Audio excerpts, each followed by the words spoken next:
Hi guys, and welcome back to my channel, Sonic Love. So in today's video, we're going to be going through some really cheapo handhelds that I see on the likes of AliExpress and Amazon.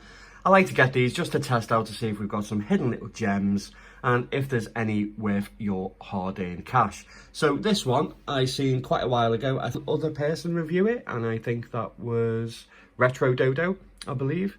Yeah, so I thought I'd go ahead and get this. I think it worked out about $9 or something like that. I got it for off AliExpress, but there was a limited amount on it, so I'm not too sure if I will be leaving a link because there might not be any left. So if there's no link, guys, just let me know and I'll try and find another one to add as a link. So let's get right into it. So as you open the box, it's just a pretty standard box, really. Nothing too exciting. Nothing to write home about. It's got 99 games in one. It will be just Nintendo games, but we'll just see just how well this is. Emulation wise, we do have like a nice little keyring in there. Let me open the box just so you can see. Let's move these boxes.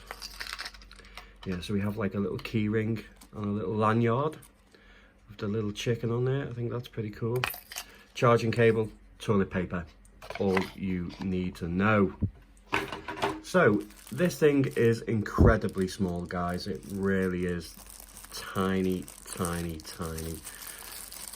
Yeah, it's the stereotypical UI. When you turn it on, it's just going to be, yeah. So on the side here, you'll see that there is like two sticky out, like, are they supposed to be wings or something? I'm not too sure. Little flippers. But when you press them, they're the start and select button. It comes with a little tiny D-pad, which is really clicky and it's quite stiff, really. I don't know if you can hear that. So there might be some issues with that, I'm not too sure.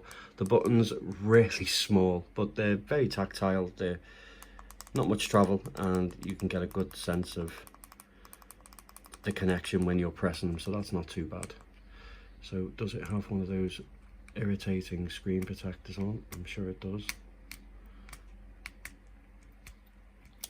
Yes, it does.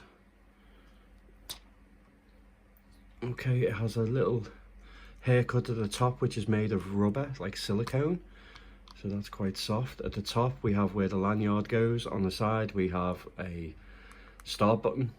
On the left-hand side, we have a select. We have a power on, and then I'm not really too sure what this is. Volume, I think, up and down. So we'll test that out. So let's turn it on. Is there any juice? So we have our typical menu, which is Chinese or English. We're going to go with English, and as you can see, the screen isn't that bad actually, you know. It's actually not that bad. There's a bit of bleeding when you go left and right, which is to be expected, but up and down is fine. But yeah, it's still very vibrant. It's a nice little IPS display. So let's check out some games.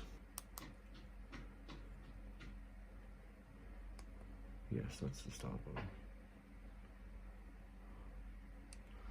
So have we got a volume?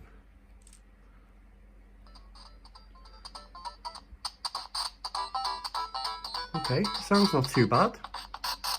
It's only got one speaker. It's quite crackly.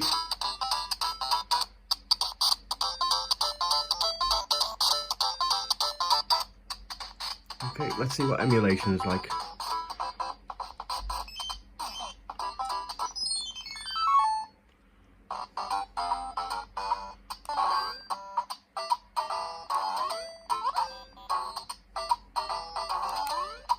Yeah, the D-pad itself is quite stiff.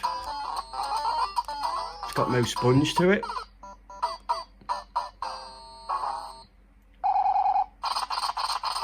My dreadful gameplay. Let's try it again, shall we? But emulation doesn't seem to be too bad. And I think the sound is just a result of a poor speaker, not poor sound with emulation.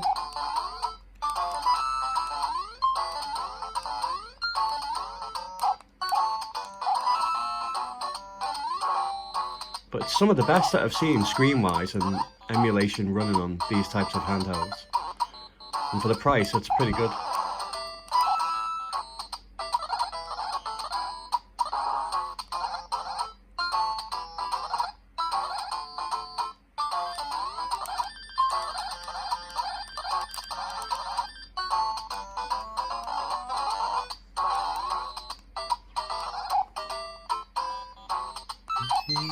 Oh. Let's check out some other games. Now we know this one is straight back to the menu.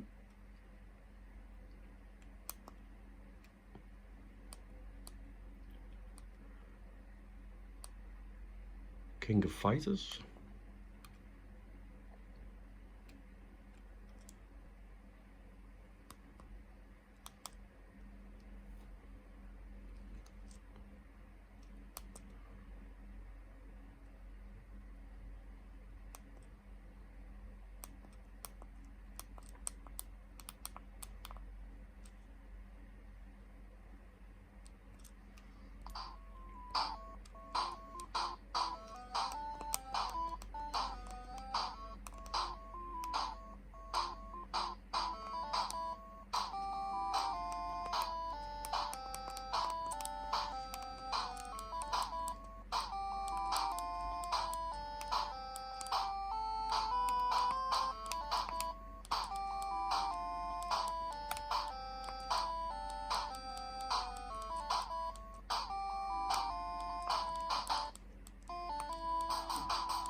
Bit of Tetris.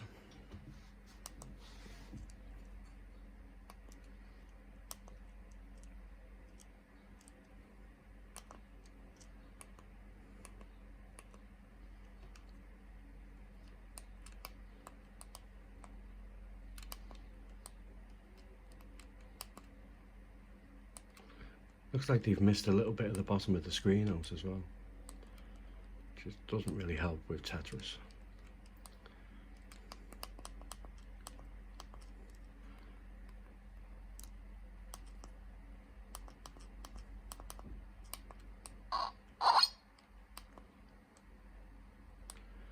The sound resets itself every game that you load, so you do have to press the sound just to get it up and running.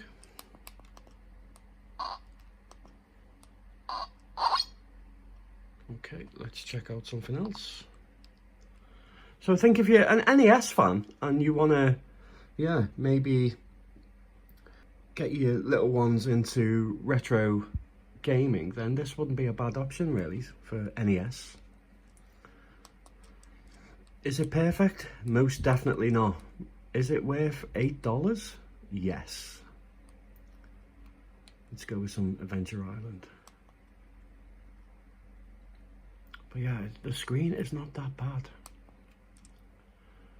For the price, this is really good, guys.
Okay, let's try one more. And then I'll give you my thoughts and impressions, guys. Let's go with some Rockman. Solid game.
Okay, so I'm going to leave it there, guys. I just think this is really, really, really amazing for the price. I think it's one of the best screens that I've seen on these really cheap handhelds from China. I think the emulation on NES, I think it'd be very hard to mess up, even though it has been done on previous models. But this seems to be working perfectly fine. 99 NES games that work really, really well. The D-pad isn't the best, but it's something you can get used to. It's just a bit stiff, in my opinion. Buttons feel really fine and responsive. Yeah, I just think it's a really quirky little handheld. I think it's one to add to the collection. Let me know what you think in the comments, guys. All the new subscribers, welcome! And we're on the road to 7,000 subscribers. Wow. Thank you all so much. If you're new to the channel, please hit the like button, subscribe, consider being part of the wonderful and amazing Sonic Love community. And as always, guys, take care.